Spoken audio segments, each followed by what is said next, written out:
ರಾಶಿಗಳ ಬಗ್ಗೆ ಗಮನ ಹರಿಸುವ ಸಮಯ.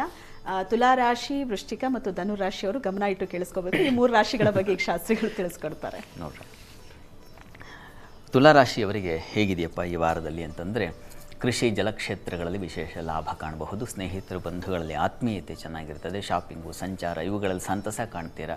ವೃತ್ತಿಯಲ್ಲೂ ಅಷ್ಟೇ ಕರ್ಮಾಧಿಪತಿಯಾಗಿರ್ತಕ್ಕಂತಹ ಶುಕ್ರ ತೃತೀಯ ಸ್ಥಾನದಲ್ಲಿದ್ದಾಗ ಸ್ವಲ್ಪ ಎಚ್ಚರಿಕೆ ಬೇಕು ಅನ್ನೋದನ್ನು ಸೂಚಿಸುತ್ತೆ. ಹುಷಾರಾಗಿರಿ. ಚೆನ್ನಾಗಿದೆ. ಆದರೆ ಬಂಧುಗಳಿಂದ, ಮಿತ್ರರಿಂದ ಸಹಾಯ, ಪ್ರೀತಿ ವಿಶ್ವಾಸಗಳು, ಆತ್ಮೀಯ ಒಡನಾಟಗಳು, ಹರಟೆ, ಮನೋರಂಜನೆ ಈ ರೀತಿಯಲ್ಲಿ ಒಂದು ರಜಾ ಹಾಕ್ಬಿಟ್ಟು ಎಲ್ಲೋ ಹೋಗ್ಬಿಡೋಣಪ್ಪ ಅನ್ನೋ ರೀತಿಯಲ್ಲಿ ಒಂದು ರೀತಿಯ ಪ್ಲ್ಯಾನ್ ಮಾಡ್ತಕ್ಕಂಥ ಸಾಧ್ಯತೆ ಚೆನ್ನಾಗಿದೆ. ಹೀಗಾಗಿ ಹೆಚ್ಚಿನ ಅನುಕೂಲ ಕಾಣ್ತೀರ, ಸಂಶಯ ಇಲ್ಲ. ಕರ್ಮಸ್ಥಾನದ ಅಧಿಪತಿಯಾಗಿರ್ತಕ್ಕಂಥವನು ಚಂದ್ರ.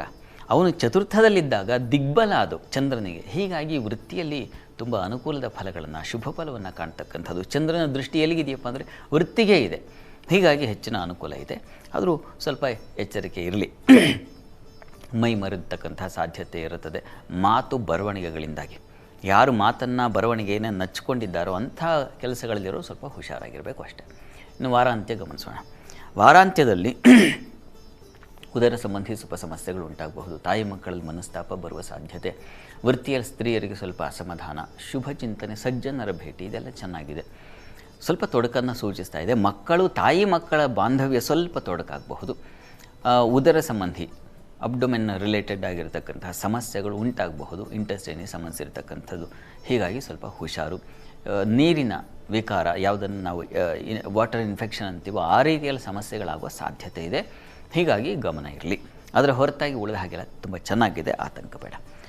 ಪ್ರಾರ್ಥನೆಗೆ ಏನಪ್ಪ ತುಲಾ ರಾಶಿಯವರಿಗೆ ಅಂತಂದರೆ, ದುರ್ಗಾ ಕವಚ ಹೇಳ್ಕೊಳ್ಳಿ. ಆರೋಗ್ಯದ ದೃಷ್ಟಿಯಿಂದ ಇದು ತುಂಬ ಸಹಾಯ ಮಾಡುತ್ತೆ. ಇದನ್ನು ಪ್ರತಿ ದಿವಸ ಹೇಳ್ಕೊಂಡ್ರೂ ಒಳ್ಳೆಯದೆ. ಇನ್ನು ವೃಶ್ಚಿಕ ರಾಶಿಗೆ ಹೋಗೋಣ.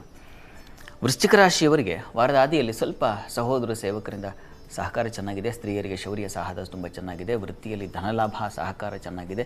ಬುದ್ಧಿ ಮಂಕಾಗ್ಬಿಡುತ್ತೆ. ಪಂಚಮ ಸ್ಥಾನದಲ್ಲಿ ಶನಿಮಾಂದಿಯರು ಸೇರಿದಾಗ ಆಲಸ್ಯ ಬರುತ್ತೆ. ಯಾವ ಕೆಲಸನೂ ಬೇಡ, ನಾಳೆ ಮಾಡೋಣ, ಆಮೇಲೆ ಮಾಡೋಣ ಮತ್ತು ಮುದೇ ಹೋದ ಸಮಯ ಆ ರೀತಿ ಆಗುವ ಸಾಧ್ಯತೆ ಇದೆ. ಅದು ಮಂಗಳವಾರ ಬುಧವಾರ ಅಂತೂ ಅತಿಯಾಗಿ ಕಾಡುತ್ತೆ. ತನ್ಮೂಲಕ ಕೆಲಸಗಳಲ್ಲಿ ಹಾನಿ ಕಾಣಬೇಕಾಗುತ್ತೆ. ಹುಷಾರು, ಎಚ್ಚರ ವಹಿಸಿ. ಮಕ್ಕಳ ವಿಚಾರದಲ್ಲೂ ಅಷ್ಟೇ. ಮಕ್ಕಳಿಂದಾಗಿ ತಾಯಿ ಮಕ್ಕಳಲ್ಲಿ ಸ್ವಲ್ಪ ಆ ಬಾಂಧವ್ಯ ಸ್ವಲ್ಪ ಹಾಳಾಗುತ್ತೆ, ಕಿರಿಕಿರಿ ಆಗುತ್ತೆ, ಕೋಪ ತಾಪ ಇವುಗಳಿಗೆ ಕಾರಣವಾಗಬಹುದು. ಹೀಗಾಗಿ ಅದರ ಕಡೆ ಗಮನ ಇರಲಿ. ಕೆಲಸ ಕಾರ್ಯಗಳಲ್ಲಿ ಏನಾಗುತ್ತೆ, ಅಲ್ಲಿ ಚೆನ್ನಾಗಿದೆ. ಕರ್ಮಾಧಿಪತಿ ಚೆನ್ನಾಗಿ ಧನಸ್ಥಾನದಲ್ಲಿದ್ದಾಗ ಹಣಕಾಸಿಗೇನೂ ಕೊರತೆ ಆಗಲ್ಲ, ಹಣ ಬಂದು ಬೀಳ್ತಾ ಇರುತ್ತೆ. ಆದರೆ ಭಾವನೆಗಳಲ್ಲಿ ವ್ಯತ್ಯಾಸ ಆಗುವ ಸಾಧ್ಯತೆಯನ್ನು ಸೂಚಿಸ್ತಾ ಇದೆ ವಾರದ ಆದಿಯಲ್ಲಿ. ಇನ್ನು ವಾರಾಂತ್ಯ ಗಮನಿಸೋಣ. ವಾರಾಂತ್ಯದಲ್ಲಿ ಸ್ವಲ್ಪ ಪ್ರಯಾಣದಲ್ಲಿ ಹುಷಾರಾಗಿರಬೇಕು. ಸ್ತ್ರೀಯರು ಬಹಳ ಮುಖ್ಯವಾಗಿ. ಆಲಸ್ಯ, ಮಂದಬುದ್ಧಿ ಕೂಡ ಇದೆ. ಅದು ಚಂದ್ರನಿಂದಾಗಿ, ಒಂದು ಮಾಂದಿಯಿಂದಾಗಿ ಸಮಸ್ಯೆ ಆದರೆ ಒಂದು ಚಂದ್ರ. ಅಂತೂ ಈ ವಾರ ಇಡೀ ನಿಮಗೆ ಆಲಸ್ಯ ಕಾಡಿಬಿಡುತ್ತೆ, ಆವರಿಸುತ್ತೆ. ಹೇಗೆ ಈಗ ವಾತಾವರಣವನ್ನು ಚಳಿ, ಇಬ್ಬನಿ ಅದು ಕಬದಿದೆಯೋ ಆ ರೀತಿಯಲ್ಲಿ ನಿಮಗೆ ಆಲಸ್ಯ ಕಬದು ಬಿಡುತ್ತೆ. ಆ ರೀತಿಯಲ್ಲಿ ಇರ್ತದೆ. ವೃತ್ತಿಯಲ್ಲಿ ಮಾತಿನ ಘರ್ಷಣೆಗಳು ಬರಬಹುದು, ಸ್ವಲ್ಪ ಹುಷಾರು. ಕುಟುಂಬ ಘರ್ಷಣೆ ಕೂಡ ಹೇಳ್ತಾ ಇದೆ.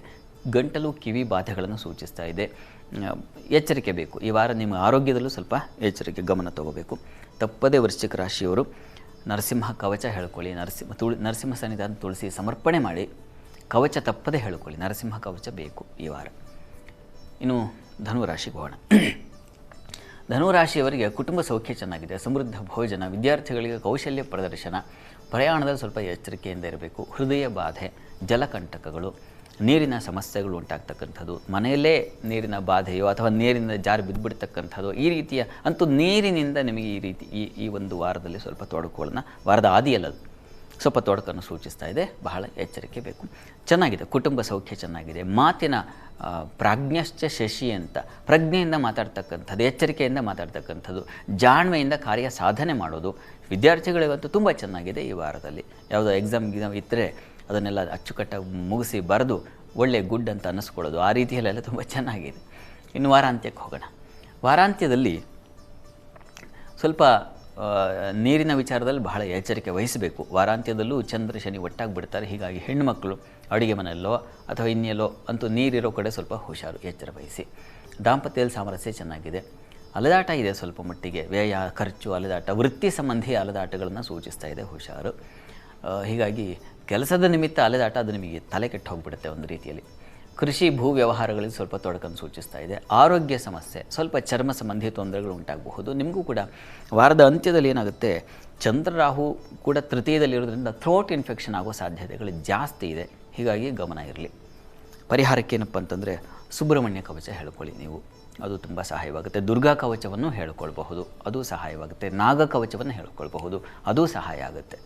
ಯಾವುದು ಸುಲಭ, ಯಾವುದು ಹಿತ, ನಿಮಗೆ ಯಾವುದು ಇಷ್ಟ ಆ ದೇವತಾ ಸ್ತುತಿಯನ್ನು ಮಾಡಿ.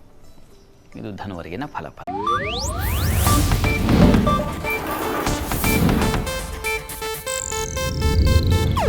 ಇದು ಏಷ್ಯಾನೆಟ್ ನ್ಯೂಸ್ ನೆಟ್ವರ್ಕ್ ಪ್ರಸ್ತುತಿ.